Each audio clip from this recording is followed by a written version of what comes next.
노무사입니다. 오늘은 아파트 경비 업무를 하던 근로자가 뇌경색이라는 뇌심혈관계 질환이 발생하였을 때의 사례를 한번 살펴보도록 하겠습니다.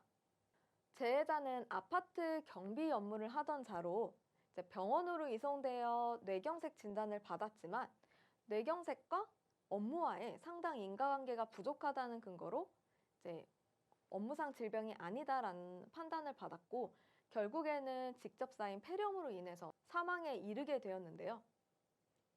고인의 배우자인 이 청구인은 원처분 기간에 미지급 보험급여를 청구하여서 이제 원처분 기관으로부터 그 뇌경색은 업무상 질병이 맞다라는 판정을 받았습니다. 그런데 원처분 기간에 유족급여와 장의비를 청구하였을 때는 승인 상병과 사망 원인 간의 어떠한 연관성이 낮다는 자문의사의 의학적 소견에 따라서 유족급여와 장의비는 부지급 처분을 받게 되었는데요. 이에 대해서 청구인은 아래의 점들을 고려해서 고인의 사망 원인과 그리고 이미 승인받은 뇌경색과 상당 인과관계를 다시 조사해야 한다고 하고 있는데요.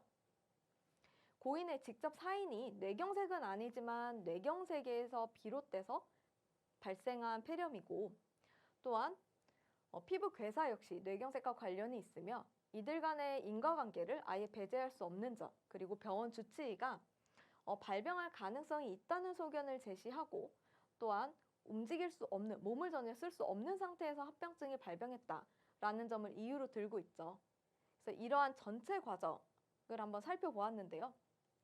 결국 심사위원회는 뇌경색으로 발생한 어떤 마비가 또 이제 근육 괴사로 이제 발생한 것으로 보이고 그에 따라서 콩팥 기능이 약화되어 신장 투석까지 받게 되었고 어떠한 이런 일련의 과정 자체가 관련이 있다, 관계가 있다라는 판단이 되어서 고인의 사망 자체가 업무상 질병으로 인정된 사례입니다. 그러면 아파트 경비의 경우였는데요. 아파트 경비와 관련된 고용노동부의 관련 고시를 한번 살펴보도록 하겠습니다. 고용노동부에서는 이제 아파트 경비의 경우 근무 시간이 굉장히 긴 경우가 많기 때문에 별도로 또 세부적으로 이야기를 하고 있는데요. 아파트 경비 업무 종사자가 어떤 이제 돌발적인 상황 또는 급격한 작업 환경의 변화가 있었는지와 관련돼서 또 세부적으로 제시를 하고 있고요. 단기과로와도 관련해서 어떠한 업무가 과중되었는지 이러한 것들을 들고 있습니다. 또한 만성적인 과중 업무와 관련해서는 이제 수면을 할 수 있는 장소가 마련이 되었는지 여부, 그리고 그 수면 시간이 확보되었는지 여부를 또 중점으로 두고 있는데요.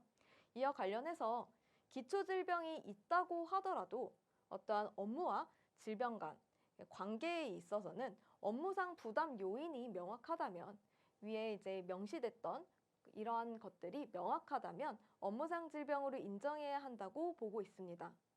그만큼 이제 세부적으로 그 과정 전체를 보는 게 중요하다고 볼 수 있겠죠. 이렇게 해서 이제 26강부터 한번 쭉 살펴보았는데요. 뇌심혈관계 질환은 단기과로, 만성과로, 그리고 어떤 돌발적인 상황 등을 모두 고려해야 한다고 보고 있습니다. 그래서 발병 직전 24시간, 그리고 일주일, 그리고 12주 또는 4주, 그리고 이제 근로시간과 관련해서는 64시간, 52시간, 그리고 업무 부담 가중 요인이 있는지 여부, 이러한 것들을 모두 살펴보고 있는데요. 한번 이제 26강부터 29강까지 찬찬히 살펴보면서 유익하고 이제 도움이 되었으면 좋겠습니다. 네, 감사합니다.